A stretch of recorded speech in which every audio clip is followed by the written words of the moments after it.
Fala aí, galerinha! Seja bem-vindo aqui no nosso canal de história. Bem-vindo aqui a todos vocês, aqui é o Senhor do Caos. Gratidão aqui a todos. Gente, seguinte, hoje a nossa história de hoje vai ser surreal. Então já convido você aqui, está curtindo, compartilhando aqui o nosso perfil. Hoje vai ser um pouquinho diferente. Hoje nós vamos fazer de outra forma que a nossa história vai ter dois analistas que nossa história aqui também. Então não perca, viu? Essa história de hoje. Hoje está imperdível, está surreal. A traição que virou pó. Gabriel tinha daquele tipo de beleza discreta que as pessoas só notavam quando já era tarde demais. Não era o garoto que entrava numa festa e apagava a luz do ambiente. Era o que ficava num canto com um copo na mão, sorrindo para uma piada interna, e de repente você percebia que não conseguia parar de olhar para ele. Cabelos castanhos que caíam levemente sobre a testa, olhos cor de mel que carregavam sempre aquela expressão meio sonhadora e um jeito de falar pausado, cuidadoso, como se cada palavra fosse escolhida a dedo. Ele não era o mais popular da escola, mas era, sem dúvida, um dos mais queridos, por quem realmente o conhecia. E Isabela dizia que o conhecia melhor do que ninguém. Eles eram amigos desde os 14 anos. 3 anos de segredos divididos no corredor da escola, de mensagens até meia-noite sobre nada e sobre tudo, de risadas que não precisavam de explicação. Gabriel confiava nela com uma naturalidade que assustava até ele mesmo quando parava para pensar. Era o tipo de amizade que a gente achava que durava a vida inteira. Aquela que você nem questiona, porque nunca imagina que teria motivo para questionar. Mas Isabela tinha começado a sentir algo diferente. Não era amor. Ela seria a primeira a admitir isso se fosse honesta consigo mesma. Era uma mistura de possessividade e vaidade ferida. Gabriel havia começado a se aproximar de Larissa, uma garota nova na turma, tranquila, de cabelos pretos e um humor seco que combinava perfeitamente com o dele. Eles se entendiam rápido demais. Riam de coisas que Isabela não entendia, e isso a incomodava de um jeito que ela não sabia nomear. Então preferiu chamar de amor, porque dói menos do que chamar de ciúme. Ela começou devagar. Pequenas coisas. Comentários soltos no ouvido de Larissa. Ah, o Gabriel é assim mesmo, parece interessado, mas some do nada. Uma mensagem encaminhada fora de contexto, fazendo uma piada inocente de Gabriel parecer uma grosseria. Um print cortado estrategicamente. A narrativa foi sendo construída tijolo por tijolo, com a paciência de quem sabe que mentira boa precisa de tempo para pegar raiz. Gabriel não sabia de nada. Continuava sendo ele mesmo, atencioso, presente, do jeito que sempre foi. Quando Larissa começou a se afastar, ele ficou confuso. As respostas foram ficando mais curtas, os encontros mais raros. Ele perguntou uma vez, com toda a leveza que conseguiu, se tinha feito alguma coisa errada. Ela desconversou. Ele deixou para lá, como fazia com muita coisa. Não por indiferença, mas porque respeitava o espaço do outro. Isabela assistia a tudo com uma satisfação que ela mesma tinha vergonha de sentir. Por um tempo, pareceu que o plano havia funcionado. Larissa se afastou de vez. Gabriel ficou um pouco mais quieto que o normal por algumas semanas, mas voltou ao seu ritmo. Livros, música, as conversas com os poucos amigos que ele mantinha de verdade. E Isabela voltou a ser a pessoa mais próxima dele, como antes, como ela queria. Só que o universo tem um senso de ironia afiado. Foi numa tarde de sexta-feira, numa roda de amigos depois da aula, que tudo veio à tona. Pedro, um colega que estava presente em algumas das conversas que Isabela havia manipulado, fez uma referência inocente a uma mensagem, sem mal nenhum, sem intenção de revelar nada. Mas Gabriel era observador. Sempre foi. E alguma coisa naquele comentário não fechou. Ele foi atrás. Com calma, sem drama, do jeito dele. Conversou com Pedro, depois com outra colega. Juntou os pedaços com uma paciência cirúrgica que Isabela jamais esperaria dele, porque ela sempre o viu como um menino gentil demais para cavar fundo. Ela havia confundido gentileza com ingenuidade. Quando ele chegou até ela, não foi com grito nem com cena. Gabriel simplesmente a encontrou no intervalo, no lugar de sempre, e disse com uma tranquilidade que gelou mais do que qualquer raiva teria gelado: "Eu sei o que você fez." Isabela tentou sorrir, tentou desviar, tentou a velha estratégia de transformar a acusação em mal-entendido. Mas Gabriel não estava ali para ouvir versão. Estava ali para fechar um ciclo.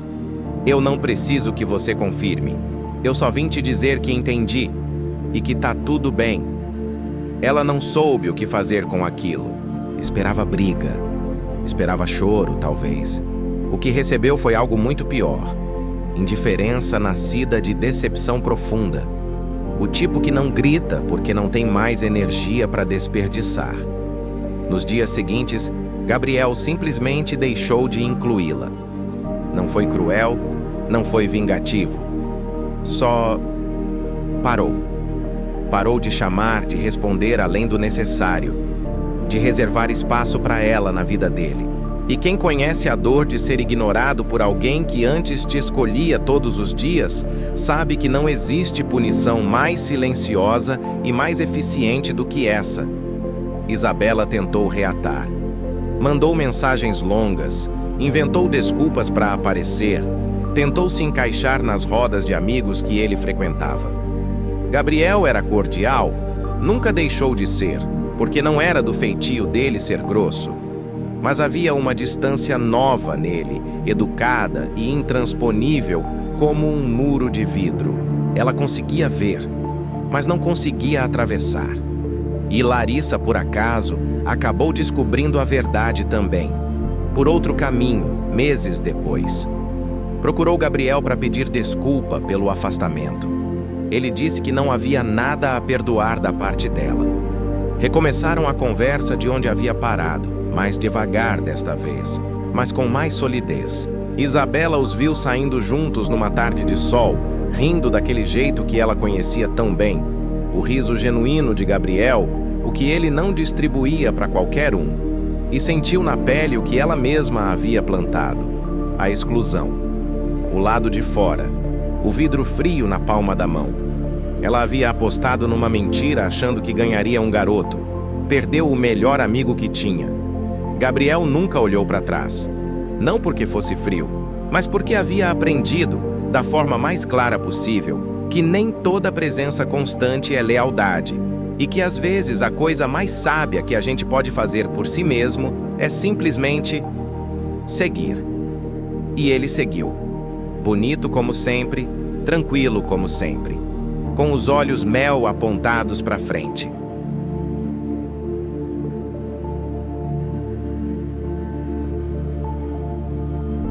Mentiras perfeitas não precisam de grandes planos de vilania, né? Elas só precisam de muito ciúme e de um alvo que está meio distraído. Bom, na análise de hoje, a gente acompanha a história de uma garota que, movida pela inveja, sabota o romance nascente do melhor amigo com várias mentiras. E o resultado é que ela é confrontada com uma rejeição totalmente silenciosa e gélida quando ele descobre a verdade. Nossa, sim. E assim, o texto já tem uma base psicológica muito forte, sabe? Especialmente na caracterização do Gabriel, que é bem tranquilo, mas implacável ao mesmo tempo.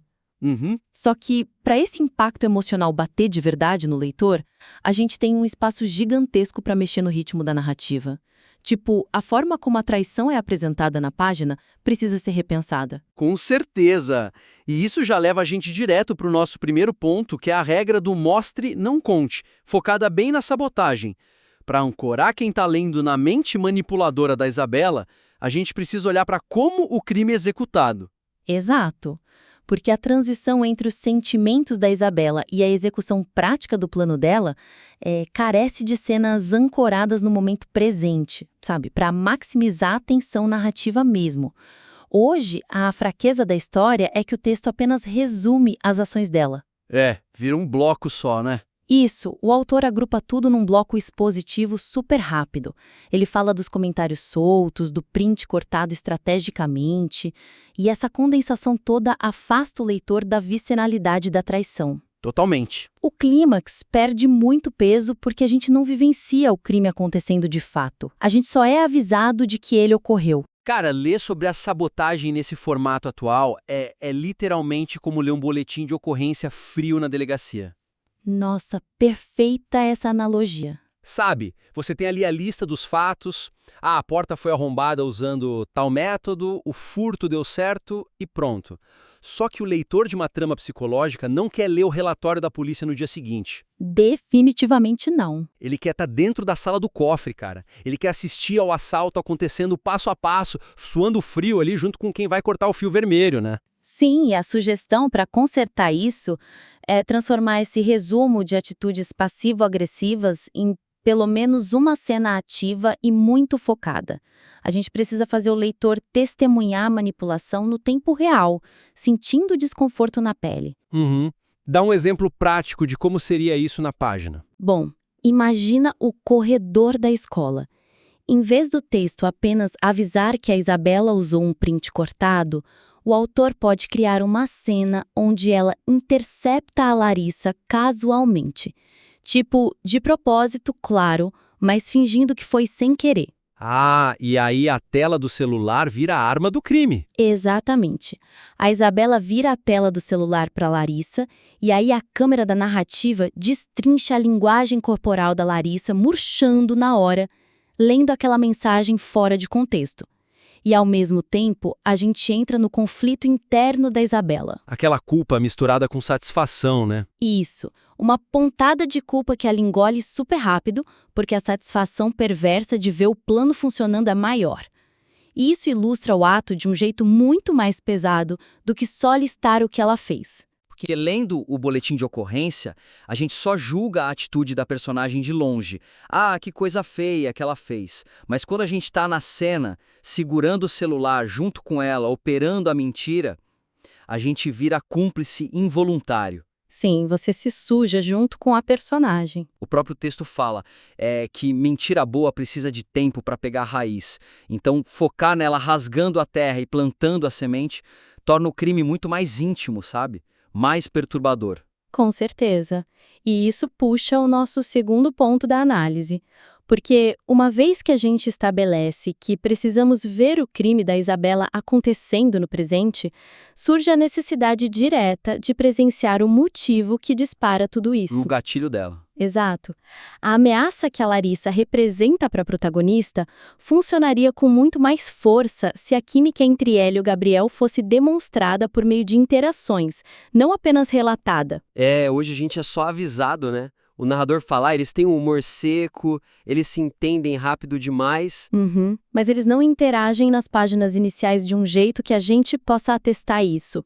A Larissa acaba funcionando mais como uma ferramenta de roteiro conveniente do que como uma presença real, sabe?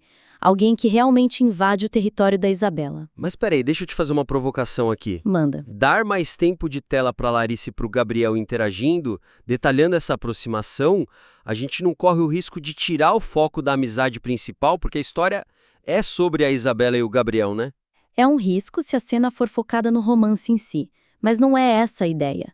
Mostrar essa química é, na verdade, o espelho perfeito para validar a insegurança da Isabela. Não dilui o conflito, amplifica. Ah, entendi. Porque o ciúme não vem de grandes declarações, vem das coisas pequenas. Exatamente.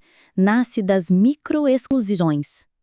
Então a sugestão é inserir um momento breve de interação entre os três, juntos, logo antes da sabotagem começar. O foco da cena tem que ser isolar a Isabela, tanto fisicamente quanto intelectualmente. Ah, tipo no pátio. Os três estão ali conversando e, de repente, o Gabriel e a Larissa compartilham uma piada super sutil. Isso. Ou, sei lá, uma referência de um livro que a Isabela nunca leu e nem sabia que o Gabriel gostava. Nossa, sim. E aí o autor descreve a Isabela forçando aquele riso social, sabe?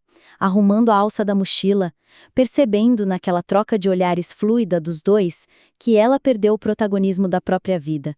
Ela virou a figurante. todo mundo sabe como é horrível ser o terceiro elemento sobrando numa roda, né? Sim, gera uma empatia incômoda na hora. A gente precisa sentir a Isabela engolindo em seco porque justificar essa exclusão é o que valida ela cruzar aqueles limites éticos bizarros logo depois. Faz muito sentido. Se a gente não amarrar o leitor nessa dor inicial da Isabela, a rejeição que ela vai sofrer lá na frente pode soar meio que não merecida, ou exagerada. O que nos leva para o terceiro ponto, o ritmo do clímax, a descoberta. Porque se a gente vai colocar uma lupa no crime e no motivo, a gente tem que aplicar a mesma lupa investigativa no momento em que a casa cai, né? O castelo de cartas desmorona. Sim, e o momento da virada hoje, onde o Gabriel descobre a verdade através daquele colega, o Pedro, perde muito potencial dramático por ser, de novo, resumido pelo narrador. É a mesma fraqueza do primeiro ponto. A descoberta da manipulação é a peça central da história, mas o texto resume essa sexta-feira à tarde dizendo: o Pedro fez um comentário, o Gabriel era observador e ele juntou as peças. É frustrante, né? Muito. Porque tira do leitor a chance de ver a tal da paciência cirúrgica do Gabriel em ação. A gente escuta falar que ele é contido e inteligente, mas a gente não vê a mente dele trabalhando. A sugestão aqui é dramatizar o exato momento em que as peças se encaixam na cabeça dele. Diminuir a velocidade da narrativa, o pacing mesmo, para construir o suspense antes do confronto. Mas, de novo, fazendo um papel de advogado do diabo aqui, Fala. se a gente detalhar muito esse momento investigativo, a gente não humaniza o Gabriel até demais?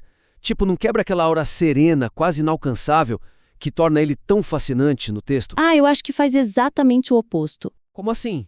Porque mostrar a mente analítica dele funcionando num silêncio absoluto, no meio de uma roda de amigos barulhenta, só reforça o quão assustadoramente observador ele é. Não é ele correndo pelos corredores feito um detetive de filme. Não é uma investigação frenética, né? Não, é algo muito mais frio. O autor precisa situar o leitor dentro dessa roda de amigos, mostrar o caos, o barulho e aí detalhar a frase inocente do Pedro. A partir desse momento, as frases do texto começam a ficar mais curtas. Alterar a sintaxe. Exato. Focar na mudança minúscula de comportamento do Gabriel. Por exemplo, ele está sempre com um copo na mão no canto da festa, certo? Sim, o texto diz isso. Então, na cena, ele escuta o comentário do Pedro, a contradição bate e a mão dele para. Ele para de girar o copo. É um microgesto que denuncia o terremoto interno. Caramba, o detalhe de parar o copo é incrível, porque o tempo congela ao redor dele, né? Congela. E o leitor quase escuta a cabeça dele conectando a mentira da Isabela meses atrás com o que o Pedro acabou de falar. Todo mundo em volta continua rindo, ninguém percebeu. Aí ele vira para o Pedro e faz uma única pergunta, calma, cirúrgica. Que faz o leitor prender a respiração na hora. Porque a gente percebe que ele sacou tudo, a lentidão física do texto nessa hora é que cria aquela calmaria aterrorizante antes da tempestade. Isso, dominar esse tempo narrativo faz o trabalho pesado para o clímax. Aí quando ele finalmente chega na Isabela no intervalo e só fala, eu sei o que você fez, sem gritar nem nada, a gente sente o peso esmagador daquilo. A indiferença e a punição silenciosa ganham muito mais sentido, né? Não é só uma característica do Gabriel, é um muro de tijolos que a gente assistiu ele cimentar naquela sexta-feira.